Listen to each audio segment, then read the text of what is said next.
Hello everyone, welcome to this channel. तो आज हम लेके आए हैं लेक्चर नंबर 6, जिसमें हम बात करने वाले हैं इलेक्ट्रिक चार्जेस और उनके द्वारा प्रोड्यूस किया जाने वाला इलेक्ट्रिक फील्ड, और साथ में ही इलेक्ट्रिक फ्लक्स की भी बातें यहाँ पे करी जाएंगी। तो एज यूजुअल इस लेक्चर के दो सेगमेंट होने वाले हैं। पहले सेगमेंट में हम कॉन्सेप्ट्स डिस्कस करेंगे और इसके दूसरे सेगमेंट में हम इससे related previous years questions discuss करने वाले हैं। और यदि आप इस चैनल पर नए हैं तो प्लीज़ आप इस चैनल को सब्सक्राइब कीजिए और चलते हैं आगे। इसमें सबसे पहले बात करते हैं चार्ज की। तो चार्ज जो है वो क्वांटाइज्ड होता है, सब लोग जानते हैं। Q की वैल्यू जो है वो प्लस माइनस एन ई के बराबर होती है। E is equal to 1.6 into 10⁻⁻19 coulomb, where n could be 0, 1, 2, 3, 4। यानी कि इसका मतलब ये है कि जो भी चार्ज होता है किसी ऑब्जेक्ट के ऊपर, वो इलेक्ट्रॉन्स की कमी या इलेक्ट्रॉन की अधिकता की वजह से होता है। तो जितने इलेक्ट्रॉन्स कम होंगे उन पे, उस ऑब्जेक्ट पे उतने ही इलेक्ट्रॉन्स के बराबर डेफिशिएंसी या एक्सेस आ जाता है। ठीक है, तो एन यहाँ पे हमेशा इंटीजर होगा। ई है इलेक्ट्रॉन पर चार्ज और क्यू है उस ऑब्जेक्ट के ऊपर चार्ज। इसके बाद हम बात करते हैं कूलम्स लॉ की। कूलम्स लॉ हम जानते हैं। कूलम्स लॉ क्या होता है? F is equal to 1/4 pi epsilon naught Q1 Q2 by R square. अब ये जो फॉर्मूला है बेटा, ये वैक्यूम के अंदर है। वैक्यूम हो या एयर हो, तब फॉर्मूला लगता है दो चार्जेस के बीच में, K Q1 Q2 by R square, K is 1/4 pi epsilon naught. लेकिन जब किसी मीडियम में इस सिस्टम को ले जाया जाता है, किसी मीडियम में यदि हम बात करें, तो ये फॉर्मूला बदल जाता है और ये हो जाता है 1/4 pi epsilon naught epsilon R Q1 Q2 divided by R square. इसको आप ऐसे लिख सकते हैं और आप इसको ऐसे भी लिख सकते हैं, that 1/4 pi epsilon naught K dielectric constant Q1 Q2 by R square. ठीक, तो ये के और एप्सिलॉन आर है, ये आपस में बराबर हैं। के को कहा जाता है डाइलेक्ट्रिक कांस्टेंट, इसको क्या कहेंगे? Dielectric constant. और ई आर को कहा जाता है रिलेटिव परमिटिविटी। इसे रिलेटिव परमिटिविटी कहा जाता है। इसका मतलब ये हुआ कि यदि आपको मीडियम में निकालना है फोर्स, दो चार्जेस के बीच में, दो चार्जेस के बीच का फोर्स है ये। वर्ड ध्यान से सुनना, बहुत प्रिसाइसली इसका मतलब है कि आपसे कहा जाएगा कि force between the charges medium बदल देने पर चेंज होगा, तो हम कहेंगे हाँ, कितने से 1/k के फैक्टर से वो चेंज हो जाता है। इसके बाद हम बात करते हैं इलेक्ट्रिक फील्ड की। इलेक्ट्रिक फील्ड अब ढेर सारे सिस्टम्स हैं, उनकी वजह से इलेक्ट्रिक फील्ड यहाँ पे देखने वाले हैं। सबसे पहले हमारे पास सबसे आसान सिस्टम है, दैट इज चार्ज। एक चार्ज पार्टिकल की वजह से आर डिस्टेंस पर कोई भी एक पॉइंट है, उसके ऊपर इलेक्ट्रिक फील्ड की जो डायरेक्शन है वो होती है इस तरह से, और मैग्नीट्यूड होता है KQ बाय आर स्क्वायर के बराबर।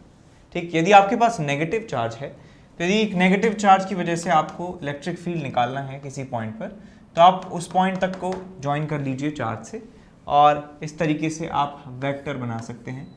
इस डायरेक्शन में फील्ड होने वाला है, मैग्नीट्यूड अभी भी KQ बाय आर स्क्वायर के बराबर होगा।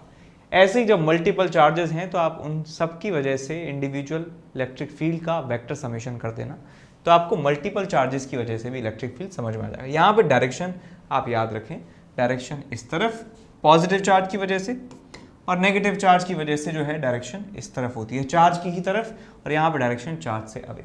अब एक नोट में बात आपको यहाँ पे याद रखनी है, यदि आपके पास एक पॉलीगन है, एक रेगुलर पॉलीगन है, उसके सारे वर्टाइसेस पे सेम चार्ज रखा हुआ है, तो उसके सेंटर पर जो इलेक्ट्रिक फील्ड होता है वो 0 के बराबर होता है। तो यहाँ पे हम कह रहे हैं कि regular polygon has charge Q on all of its vertices। सारे जो वर्टाइसेस हैं उस पे चार्ज Q रखा हुआ है, देन इलेक्ट्रिक फील्ड जो उसके सेंटर पर होता है वो 0 के बराबर होता है। सेंटर पर इलेक्ट्रिक फील्ड 0 के बराबर होता है। जैसे मान लीजिए इक्विलैटरल ट्राइंगल है, और इक्विलैटरल ट्राइंगल एक रेगुलर 3 साइड का पॉलीगन है, और इसके तीनों वर्टाइस पे यदि मैं सेम चार्ज रख देता हूँ, चाहे वो पॉजिटिव हो तीनों, चाहे तीनों नेगेटिव हो, तो इसके सेंटर पर जो इलेक्ट्रिक फील्ड होता है वो 0 के बराबर होता है। तो चाहे मैं ट्राइंगल लूँ, चाहे मैं स्क्वायर लूँ, चाहे मैं रेगुलर पेंटागन, चाहे regular hexagon, regular heptagon, regular octagon, कुछ भी ले लूँ, यदि उसके सारे वर्टाइसिस पे चार्ज सेम है तो उसके सेंटर पर इलेक्ट्रिक फील्ड 0 के बराबर होता है। अब इसके बाद हम बात करते हैं एक रिंग की। रिंग है आपके पास यूनिफॉर्मली चार्ज है, यूनिफॉर्मली चार्ज रिंग है, तो और उस पर टोटल चार्ज Q के बराबर है, इसकी रेडियस है मैं R के बराबर मान लेते हैं। इसके सेंटर से x दूरी पर आपको इलेक्ट्रिक फील्ड निकालना है, तो इलेक्ट्रिक फील्ड की जो डायरेक्शन है वो इस तरफ होती है, जैसे एक पॉइंट चार्ज की वजह से होती है, और इसका मैग्नीट्यूड होता है KQX divided by R square plus x square raise to the power 3/2। इस तरीके से आप ये वैल्यू याद रखें कि एक्सिस पर ये वैल्यू होती है। यदि आपको सेंटर पे पूछा जाए तो यहाँ पे x की वैल्यू 0 पुट कर देंगे तो आपको सेंटर पे पता चल जाएगा, x की वैल्यू 0 पुट करेंगे तो यहाँ 0 आ जाएगा, तो इलेक्ट्रिक फील्ड इसके सेंटर पे 0 के बराबर होगा। पॉजिटिव चार्ज है तो डायरेक्शन, पॉजिटिव चार्ज की वजह से डायरेक्शन इस तरफ होगी। यदि आपके पास कोई निगेटिवली चार्ज रिंग दी जाती है, एक नेगेटिवली चार्ज रिंग दी जाती है, तो उसकी वजह से इलेक्ट्रिक फील्ड बेटा किस डायरेक्शन में होगा, इस डायरेक्शन में इलेक्ट्रिक फील्ड होता है। मैग्नीट्यूड अभी भी सेम रहेगा, KQX/R² plus x square raise to the power 3/2। अब आपके पास यदि मान लीजिए यूनिफॉर्मली चार्ज डिस्क है, यूनिफॉर्मली चार्ज डिस्क इस तरीके से डिस्क है, और इसकी डिस्क की जो डेंसिटी है, चार्ज डेंसिटी, वो सिग्मा के बराबर है। सिग्मा का मतलब चार्ज अपॉन इसका एरिया जिस पे चार्ज डिस्ट्रीब्यूटेड है, और इसका रेडियस मान लेता हूँ R के बराबर है। इसके सेंटर से इसके एक्सिस पर x दूरी पर हम निकालना चाहते हैं इलेक्ट्रिक फील्ड कितना है, तो इलेक्ट्रिक फील्ड की डायरेक्शन इस तरीके से होती है, और उसका मैग्नीट्यूड आप याद रखना, E की वैल्यू होती है sigma upon 2ε0 1 minus x upon R square plus x square का अंडर रूट। ये वैल्यू होती है इलेक्ट्रिक फील्ड की at axis of the disc. अब हम बात करें एक आर्क की। आपके पास एक यूनिफॉर्मली चार्ज्ड आर्क है, यूनिफॉर्मली चार्ज्ड आर्क। आर्क का मतलब है कि एक इनकम्प्लीट रिंग है आपके पास, इनकम्प्लीट रिंग है आपके पास लाइक दिस, और इस पे जो है बेटा चार्ज डिस्ट्रीब्यूटेड है यूनिफॉर्मली इस तरीके से, और चार्ज की डेंसिटी में मान लेता हूँ लैम्डा के बराबर है। और ये जो आर्क है ये सर्कुलर है, और उस सर्कल के सेंटर पर ये अल्फा एंगल सबटेंड कर रहा है। तो इस पूरे आर्क की वजह से इस सेंटर पर जो इलेक्ट्रिक फील्ड होता है वो इसके एंगल बाइसेक्टर के अलोंग होता है। इसका एंगल बाइसेक्टर जो है अल्फा बाई टू पे इस डायरेक्शन में इलेक्ट्रिक फील्ड होता है, और उसका मैग्नीट्यूड होता है 2k lambda by r sine of alpha by 2। ये इसका मैग्नीट्यूड होता है। काफ़ी इंपॉर्टेंट फॉर्मूला है, कई बार सवाल इस पे पूछे गए हैं। इसकी डायरेक्शन होती है एंगल बाइसेक्टर के अलोंग, मैग्नीट्यूड होता है 2k lambda by r into sine alpha by 2। यदि हम यहाँ पे अल्फा की वैल्यू पुट कर देते हैं 90 डिग्री, इसका मतलब एक क्वार्टर की बात की जा रही है, क्वार्टर, ठीक है, क्वार्टर की बात कर रहे हैं। आपके पास एक क्वार्टर है बेटा लाइक दिस,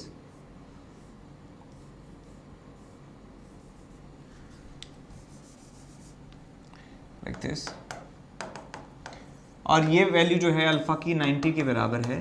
तो इस केस में जो इलेक्ट्रिक फील्ड होने वाला है, इस केस में जो इलेक्ट्रिक फील्ड होने वाला है वो इसके जो इसके बाइसेक्टर, एंगल बाइसेक्टर के अलोंग होने वाला है इस तरफ, और वैल्यू यहाँ पे आप अल्फा की वैल्यू 90 रख देंगे तो आपको मिल जाएगा ये √2k lambda divided by r। r is the radius, r is the radius, ठीक है।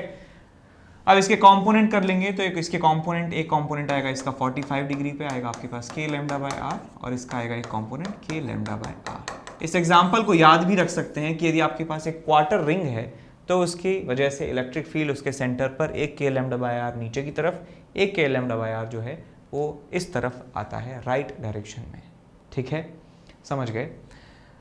और एक एग्जांपल यदि मैं आपको दूं, आपके पास एक क्वार्टर रिंग है जो नेगेटिवली चार्ज है, तो उसकी वजह से सेंटर पर इलेक्ट्रिक फील्ड किस डायरेक्शन में होगा, एक इस डायरेक्शन में होगा और एक इस डायरेक्शन में होगा। ये होगा k लैम्डा बाय r के बराबर, ये होगा k लैम्डा बाय r के बराबर। पॉजिटिव चार्ज की वजह से इलेक्ट्रिक फील्ड बाहर की तरफ होता है, और नेगेटिव चार्ज की वजह से इलेक्ट्रिक फील्ड अंदर की तरफ होता है। इसके बाद हम आगे चलते हैं इनफाइनाइट चार्ज्ड वायर, यदि आपके पास एक वायर है, इनफाइनाइट लॉन्ग है, यूनिफॉर्मली चार्ज है, चार्ज डेंसिटी लैम्डा के बराबर है, तो इस चार्ज वायर से r दूरी पर एक पॉइंट रखा है, इस पॉइंट पर इलेक्ट्रिक फील्ड जो है वो होता है 2k lambda divided by r। ये इलेक्ट्रिक फील्ड होता है डायरेक्शन इस चार्ज से, इस वायर से अवे होती है। यदि यहाँ पे नेगेटिव चार्ज होता तो ये इलेक्ट्रिक फील्ड की जो डायरेक्शन है ये फ्लिप हो जाती, ठीक, कुछ इस तरीके से। यहाँ पे भी magnitude 2k lambda by r है, लेकिन डायरेक्शन जो है इलेक्ट्रिक फील्ड की फ्लिप हो चुकी है। डायरेक्शन का विशेष ध्यान रखें। इसके बाद हम आगे चलते हैं। आगे शीट है हमारे पास, इनफाइनाइट लॉन्ग शीट है। शीट की जो चार्ज डेंसिटी है वो सिग्मा के बराबर है, और यहाँ पे भी चार्ज डेंसिटी जो है वो सिग्मा के बराबर है। यहाँ पे ये कंडक्टिंग शीट है। कंडक्टिंग शीट में जो चार्ज होता है वो दोनों तरफ डिस्ट्रीब्यूटेड होता है, लेकिन नॉन कंडक्टिंग शीट में जहाँ पे हम चार्ज बिठा देते हैं बेचारा चुपचाप उसी जगह पे बैठा रहता है। तो यहाँ पे एक लेयर ऑफ चार्ज होता है, यहाँ पे दो लेयर ऑफ चार्ज होता है। तो इस तरीके से यहाँ पे इलेक्ट्रिक फील्ड भी किसी एक पॉइंट पर, मान लीजिए आपके पास r डिस्टेंस पे कोई एक पॉइंट है, तो इस पॉइंट पर इलेक्ट्रिक फील्ड जो है वो होता है sigma upon 2 epsilon not. Distance से बिल्कुल कोई नाता नहीं है, इसका कांस्टेंट वैल्यू है, और यहाँ पर जो इलेक्ट्रिक फील्ड होता है वो होता है आपके पास सिग्मा अपॉन एप्सिलॉन नॉट के बराबर। बिकॉज इन दोनों लेयर्स का जो इलेक्ट्रिक फील्ड है वो ऐड हो जाता है, sigma upon 2 epsilon naught plus sigma upon 2 epsilon naught, that is equals to sigma upon epsilon naught. यहाँ पर भी डिस्टेंस से कोई रिश्ता नाता नहीं है, डिस्टेंस चाहे कुछ भी हो, इलेक्ट्रिक फील्ड सेम रहेगा। यदि यहाँ पे चार्जेस को माइनस कर दिया जाता है तो इलेक्ट्रिक फील्ड की जो डायरेक्शन है वो फ्लिप हो जाती है। ऐसे यहाँ पे यदि चार्ज को नेगेटिव कर दिया जाए तो इलेक्ट्रिक फील्ड की डायरेक्शन बदल जाती है। इसके बाद हम पढ़ने जा रहे हैं सिलेंडर्स के बारे में। सिलेंडर्स हैं हमारे पास, यूनिफॉर्मली चार्ज हैं, इनफाइनाइटली लॉन्ग है, लंबाई इनफाइनाइट, चार्ज यूनिफॉर्म।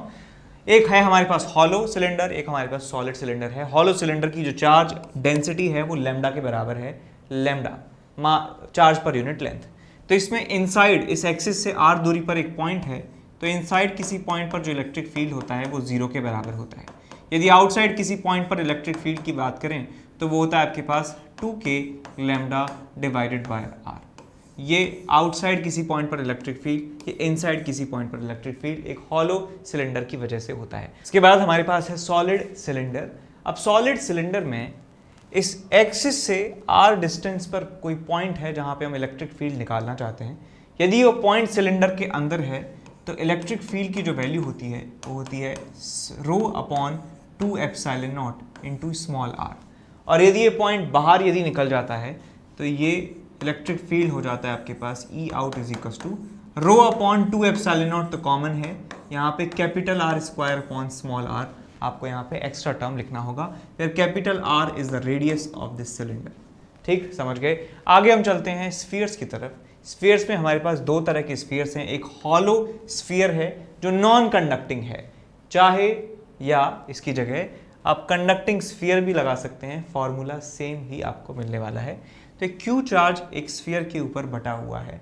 यहाँ पे इंपॉर्टेंट बात यह है, इन दोनों सिस्टम्स में सिमिलरिटी क्या है कि चार्ज सरफेस पर एग्जिस्ट करता है, पूरे वॉल्यूम में एग्जिस्ट नहीं करता है। इसके अंदर चार्ज नहीं है लेकिन इसकी सरफेस पर चार्ज डिस्ट्रीब्यूटेड है। तो इस सेंटर से स्मॉल r डिस्टेंस पर एक पॉइंट है जहाँ पे हम इलेक्ट्रिक फील्ड निकालना चाहते हैं, और यदि ये पॉइंट अंदर रहता है तो इलेक्ट्रिक फील्ड की वैल्यू होती है 0 के बराबर, और यदि ये पॉइंट बाहर आता है तो इसकी वैल्यू हो जाती है इलेक्ट्रिक फील्ड की KQ upon small r square. यदि ये सरफेस पर है तो इलेक्ट्रिक फील्ड की वैल्यू होती है KQ upon capital R square. ये फॉर्मूले हमारे पास हमको मिलते हैं। अब हम बात करें इसकी, एक सॉलिड स्फीयर जिसके वॉल्यूम में चार्ज डिस्ट्रीब्यूटेड है। तो सेंटर से स्मॉल r डिस्टेंस पर एक पॉइंट है जहां पे इलेक्ट्रिक फील्ड निकालना चाहते हैं, तो हम कह सकते हैं कि यदि ये पॉइंट अंदर होता है तो इलेक्ट्रिक फील्ड का फॉर्मूला आता है KQ small r upon r cube.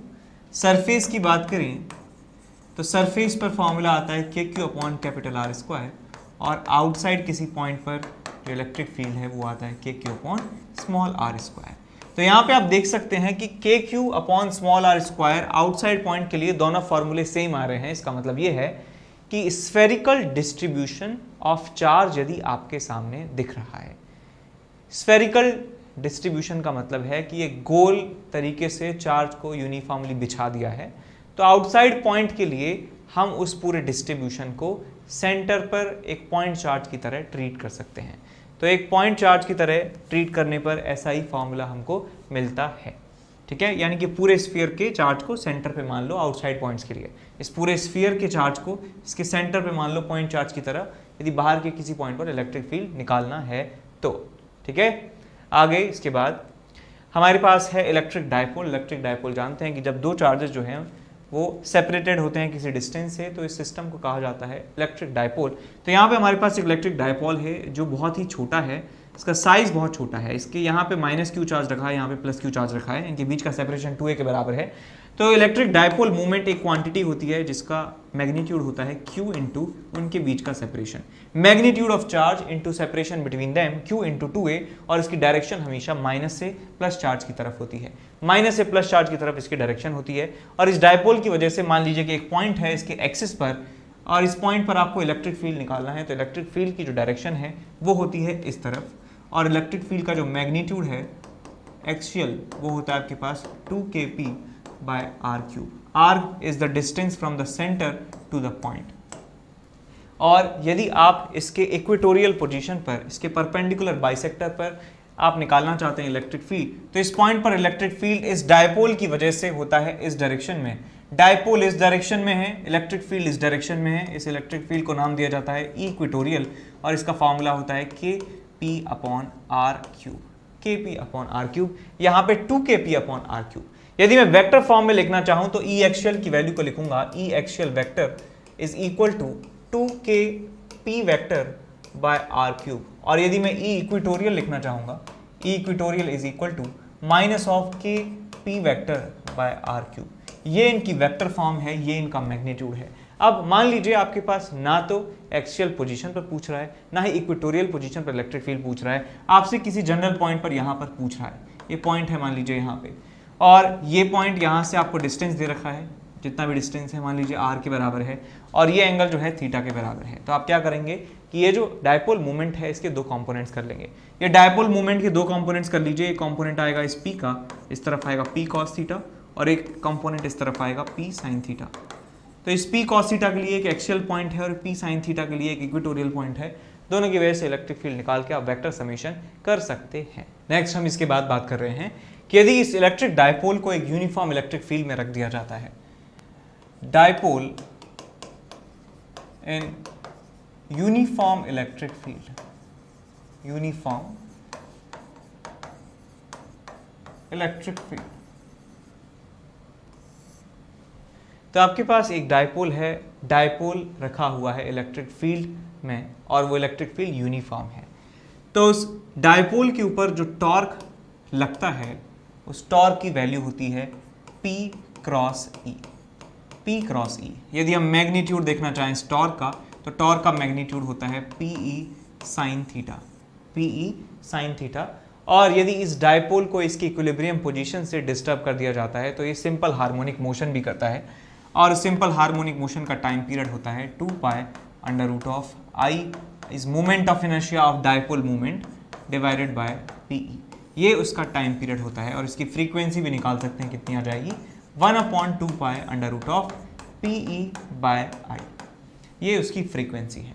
तो यहाँ पे फटाफट इलेक्ट्रिक फील्ड लाइंस आप देखिए। इलेक्ट्रिक फील्ड लाइंस एक पॉजिटिव चार्ज की वजह से रेडियली आउटवर्ड डायरेक्शन में फैली हुई होती हैं, एक नेगेटिव चार्ज की वजह से field lines radially inward direction में होती हैं। और यदि आपके पास दो चार्जेस हैं जिनमें एक का मैग्नीट्यूड कम है, दूसरे का मैग्नीट्यूड ज़्यादा है, तो वहाँ पर इलेक्ट्रिक फील्ड लाइंस का पैटर्न कुछ इस तरीके से बनता है।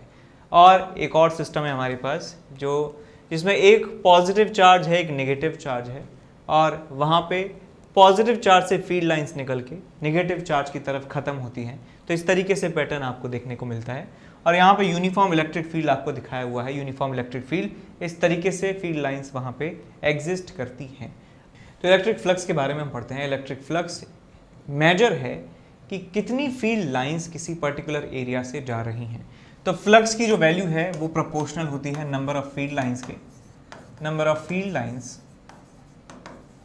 Passing through a surface, passing through a surface. एक सरफेस से पास होने वाली फील्ड लाइंस के बारे में इंफॉर्मेशन हमें इससे मिलती है। जितना ज़्यादा फ्लक्स होगा उतनी ज़्यादा फील्ड लाइंस यहाँ से निकल रही होंगी। फ्लक्स का जो फॉर्मूला है वो होता है integral of E dot D S vector. और यदि आपके पास एक स्पेशल केस है इसमें, यदि आपके पास इलेक्ट्रिक फील्ड जो है वो यूनिफॉर्म है, इलेक्ट्रिक फील्ड कैसा है, यूनिफॉर्म है। यूनिफॉर्म इलेक्ट्रिक फील्ड कैसा होता है, कुछ इस तरीके से। इलेक्ट्रिक फील्ड यूनिफॉर्म है और जिस सरफेस से आप फ्लक्स निकालना चाह रहे हैं वो प्लेनर है, एंड सरफेस इज प्लेनर, तो क्या होता है, फ्लक्स को आप लिख सकते हैं E S cos theta. E S cos theta आप उसको लिख सकते हैं, इस फॉर्मूले को ई एस कॉस थीटा लिख सकते हैं। ठीक है, E is electric field, S is area, cos theta is cos of angle between electric field and area vector. अब इसके बाद हम पढ़ते हैं Gauss law.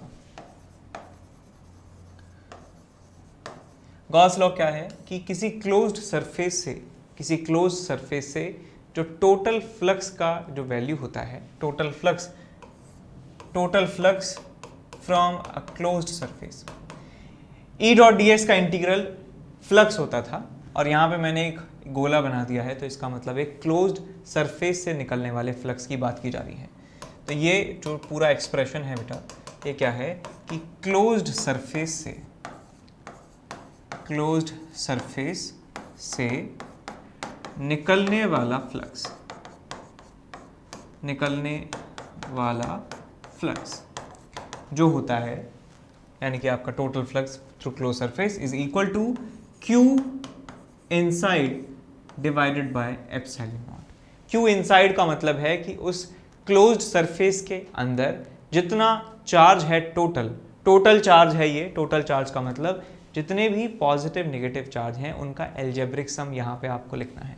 This is the algebraic sum of the total charge present in the close surface divided by epsilon naught. तो ये आपका Gauss law है साहब। ठीक है, कि एग्जाम्पल देख सकते हैं यहाँ पे कि आपके पास चार्जेस रखे हैं Q1, Q2 माइनस Q3 और ये एक गंदा सा सरफेस आपको दिया हुआ है। आपसे पूछा गया है कि इस अजीब से सरफेस के थ्रू जो निकलने वाला फ्लक्स है उसकी वैल्यू बताइए। तो आप बता सकते हैं कि total flux through this close surface, पहले आप इंश्योर कीजिए कि क्या ये क्लोज सरफेस है, क्या ये बंद सरफेस है, तो हम कहेंगे हाँ ये क्लोज सरफेस है। अब इससे निकलने वाला फ्लक्स जो है वो किसके बराबर होगा, Q inside upon epsilon naught. तो इन सारे चार्जेस का आप सम कर दीजिए विद साइन, तो लिखूंगा मैं Q1 plus Q2 minus Q3 divided by epsilon naught. तो ये आपको टोटल फ्लक्स मिल जाएगा। हेलो बच्चों, जो 11th से 12th मूविंग स्टूडेंट्स हैं और जो इस साल IIT JEE एडवांस क्रैक करना चाहते हैं बच्चों, उनके लिए बहुत ही बेहतरीन बैच स्टार्ट होने वाला है अनअकैडमी पे, इवॉल्व बैच, जो कि 7 अप्रैल से स्टार्ट हो रहा है। यानी कि JEE 2022 में जिनको अपना एग्ज़ाम देना है उनके लिए बैच है। ठीक है बच्चों, और इस बैच में पढ़ाने वाली जो टीम है वो कोटा की टॉप फैकल्टीज़ की टीम है। ठीक है ना, सभी टीचर्स कोटा की टॉप फैकल्टी हैं और इस साल यानी कि इस करंट ईयर में इस टीम ने बेस्ट रिजल्ट दिए हैं और ये अनअकैडमी की नंबर 1 टीम है बच्चों। तो मैं आपको यही कहूँगा कि ये बैच आपके लिए बहुत ही बेनिफिशियल है और जब भी आप इसको सब्सक्राइब करोगे तो NKC सर लाइव करके कोड डालना मत भूलिएगा, उससे आपको 10% का डिस्काउंट मिलेगा। ठीक है बच्चों, जल्दी से जल्दी इस बैच को ज्वाइन कर लीजिए, ये आपके लिए बहुत ही बेनिफिशियल प्रूव होगा।